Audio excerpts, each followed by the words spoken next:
Keesokan paginya, Lau dan kawan-kawan dipandu oleh dua pemimpin suku Ming bernama Inuarashi dan Nekomamushi menuju sebuah ruangan rahasia untuk menemui seorang ninja bernama Raizo yang merupakan rekan dari Kinemon juga. Di sana Inuarashi menceritakan kepada Lau dan kawan-kawan mengenai sejarah dari Root Poneglyph dan kejahatan yang telah dilakukan oleh Kaido di Wano Kuni. Untuk itu, mereka semua yang terdiri dari suku Ming, para samurai, bajak laut Hearts, serta Mugiwara membentuk sebuah aliansi untuk mengalahkan bajak laut Beast yang dipimpin oleh Kaido. Setelah meninggalkan Zou, bajak laut Hearts serta para samurai berhasil menyusup ke Wano Kuni. Selama tinggal di negara itu, Lau juga berhasil mencuri makanan dari peternakan milik bajak laut Beast Pirate.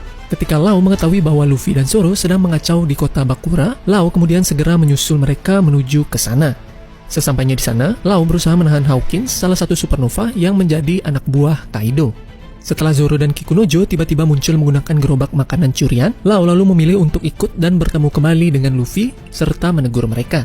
Setelah ini, Lau kemudian memandu mereka menuju reruntuhan Kastil Oden, di mana Lau menunjukkan makam dari keluarga Kosuki.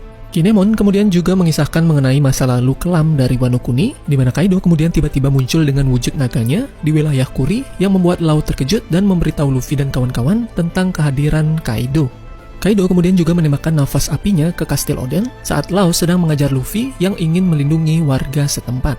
Setelah Luffy dikalahkan oleh Kaido, Lau kemudian juga menyelamatkan Luffy yang telah babak belur. Tetapi tiba-tiba saja Hawkins menyerangnya dengan batu laut yang membuat Lau terpaksa kabur tanpa Luffy. Beberapa waktu setelahnya, anak buah Lau juga tertangkap, dan bajak laut Beast kini juga mengetahui tentang pesan rahasia dari Kinemon. Lau lalu pergi menuju kota Rasetsu untuk menyelamatkan anak buahnya, setelah mencerca Shinobu yang menuduh anak buahnya sebagai pengkhianat yang telah membocorkan rahasia kepada anak buah Kaido.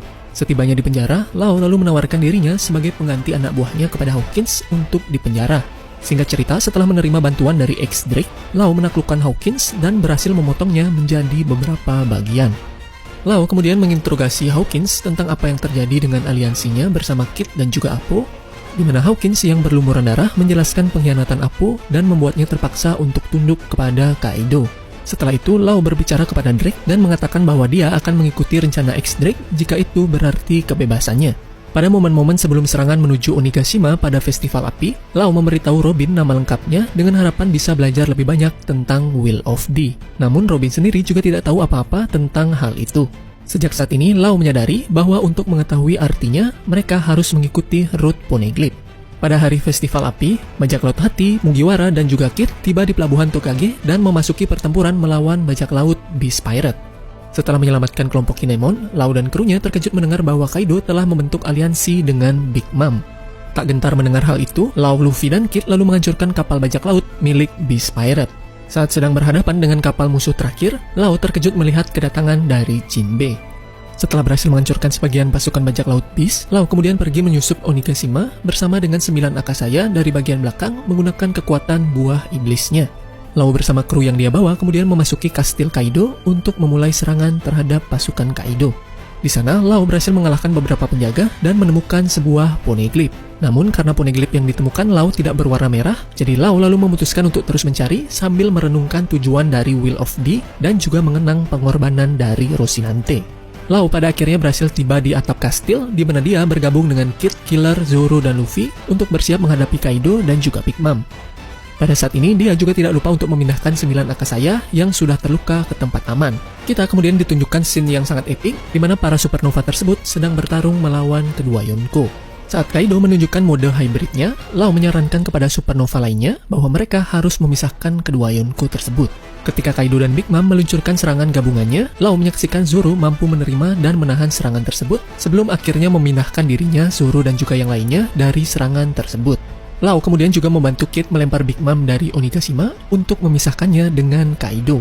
Melihat Luffy yang tak sadarkan diri, Lau bersama Zoro lalu berusaha memberikan serangan kepada Kaido untuk melindungi Luffy. Di sini Lau cukup terkejut karena serangan Zoro yang berhasil melukai Kaido. Tetapi ketika Zoro ambruk ke tanah karena kelelahan, Lau lalu bergegas untuk melindunginya, di mana hal itu kemudian membuat dirinya diserang oleh Kaido. Setelah Luffy kembali bangkit dan bisa melukai Kaido dengan hakinya, Lau lalu mempercayakannya untuk mengalahkan Kaido dan pergi membawa Zoro yang terluka untuk dititipkan kepada Sanji. Lau kemudian sampai di lokasi Kid yang mengajaknya untuk bekerja sama dalam mengalahkan Big Mom. Pada pertarungan ini, Lau dan Kid saling menginfokan bahwa kekuatan buah iblis mereka sudah awakening. Pada saat Kid diserang oleh Big Mom, Lau lalu mengaktifkan kekuatan Awakening-nya untuk melukai Big Mom, yang dilanjutkan dengan serangan Kid yang juga menggunakan kekuatan Awakening-nya. Dengan teknik Awakening ini, Lau bisa menciptakan K-Room di mana dia menyelimuti Kikoku-nya dengan sebuah lapisan untuk memanipulasi ukuran dari pedang tersebut. Lalu dengan menggunakan Kikoku yang memanjang tersebut, Lau menancapkannya ke tubuh Big Mom dan mengeluarkan gelombang elektrik yang melukai tubuh Big Mom dari dalam.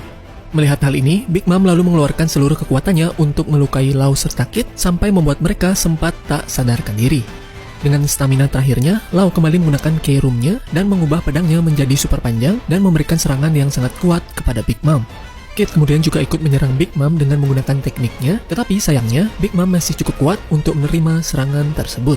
Untuk itu, Lau kembali mengeluarkan teknik Awakening-nya yang lain, yaitu Air Room, di mana Lau membentuk sebuah bola di atas tangannya dan melemparkannya ke Big Mom.